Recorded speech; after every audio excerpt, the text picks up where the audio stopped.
They told you America stands for freedom. They told you the government works for the people. They told you the truth always wins in the end. But for 50 years behind closed doors, the truth was buried, erased, redacted, twisted until lies became history, and history became a weapon. This isn't just another conspiracy theory. This is fact. This is documented. And this is what they never wanted you to know. Because if the average American ever found out how deeply they'd been lied to, how their emotions were manipulated, how wars were sold like commercials, how the very institutions they trusted most were built on deceit, it would shake the foundation of everything they believed in. This is the story of a half-century of lies. Let's start with the lie you heard every day, that the news tells the truth. But in 1948, the CIA launched Operation Mockingbird, a massive, covert campaign to control the American media. You thought you were watching independent journalism. In reality, dozens of reporters were on the CIA payroll. Editors of major outlets were briefed by intelligence officers. Entire articles were planted by the agency to steer public opinion. From the New York Times to Time magazine, from CBS to foreign bureaus, stories were carefully shaped to support American interests, or more specifically, CIA interests. If they wanted to stir fear about communism, they'd plant exaggerated stories. If they wanted to justify a foreign intervention, they'd make the other side look like monsters. And if a journalist stepped out of line, they'd be silenced. This wasn't some rogue operation. It was official policy. And for decades, Americans consumed a version of reality that was filtered through government-approved lenses. But the manipulation didn't stop at what you read. It went far deeper, into your own mind. Let's talk about MKUltra, the CIA's secret program to control human consciousness. Starting in the 1950s, U.S. intelligence became obsessed with the idea of mind control. They feared the Soviets were developing techniques to brainwash prisoners and soldiers. So naturally, they decided to experiment themselves, without public knowledge, without consent. Over 150 human experiments were conducted under MKUltra. Ordinary citizens, including hospital patients, students, prisoners, and even government employees, were unknowingly drugged with LSD, exposed to electroshock, placed in sensory deprivation chambers, and subjected to hypnosis and psychological torture. Some were left permanently damaged. Some died. The CIA even funded experiments in Canadian psychiatric hospitals, where patients were depatterned, using a cocktail of drugs, sleep deprivation, and repeated messages played for hours on end. Their minds were shattered in the name of science, and they never gave permission. When the truth began to surface in the 1970s, the CIA didn't come clean. They destroyed files, thousands of them, deliberately. They erased history before it could be written. Only fragments survived, but they were enough to confirm that the U.S. government had used its own people as test subjects and then lied about it for decades. Still think it's just about experiments. Let's move to war. In 1964, the U.S. claimed that North Vietnamese patrol boats had attacked American destroyers in the Gulf of Tonkin. President Lyndon B. Johnson called it an unprovoked assault, a clear act of aggression. Congress immediately passed the Gulf of Tonkin Resolution, giving him full authority to escalate the Vietnam War. What wasn't revealed, until years later, was that the attack never actually happened.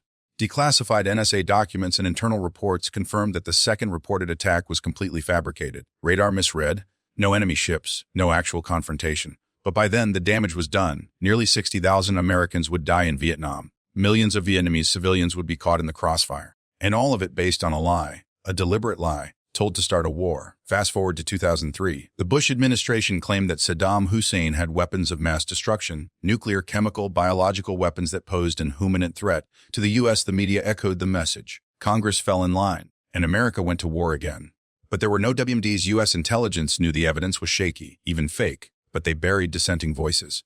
The public was never told. Instead, they were sold a war with images of mushroom clouds, scary animations, and emotional appeals to patriotism. Thousands of Americans died. Hundreds of thousands of Iraqis died. Trillions were spent, all for weapons that never existed. And once again, the truth came too late. But maybe the most insidious lies weren't about war. They were about you, about your rights, your freedoms, your leaders. In the 1960s and 70s, the FBI ran a secret program called COINTELPRO, short for Counterintelligence Program, the mission to disrupt and destroy domestic groups the government considered subversive. Who were these threats? Not terrorists, not foreign agents, but civil rights leaders. Dr. Martin Luther King Jr.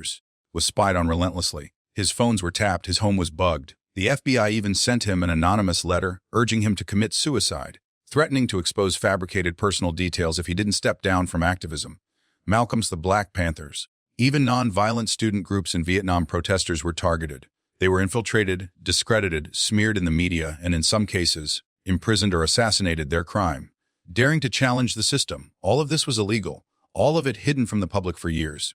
And when it was exposed, the official line was, it was necessary. It was always necessary. That's the excuse for every lie, every cover-up, every injustice. National security, for the greater good. You wouldn't understand. Just trust us. But trust is earned. And it's been broken over and over again. The lies didn't stop with COINTELPRO or MKUltra. Let's talk about Tuskegee, another shocking example of deception. In 1932, the U.S. Public Health Service began a study on 600 African-American men in Alabama. They were told they were being treated for bad blood. What they weren't told was that many of them had syphilis, and they were being deliberately left untreated, even after penicillin became available, so researchers could observe the progression of the disease. For 40 years, these men were lied to.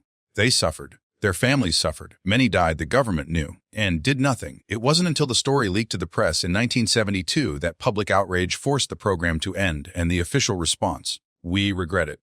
But apologies don't erase 4 decades of lies. They don't bring back the dead. Let's pause and ask if the government could lie about these things: mind control, war, racial experimentation, media manipulation. Then what else have they lied about? What else are they hiding? Because this isn't ancient history. The surveillance state created after 9/11, justified by fear and terrorism, allowed the government to collect your phone calls, your texts, your emails, your location without a warrant. When whistleblower Edward Snowden exposed this mass surveillance in 2013, the government didn't deny it. They just said it was necessary.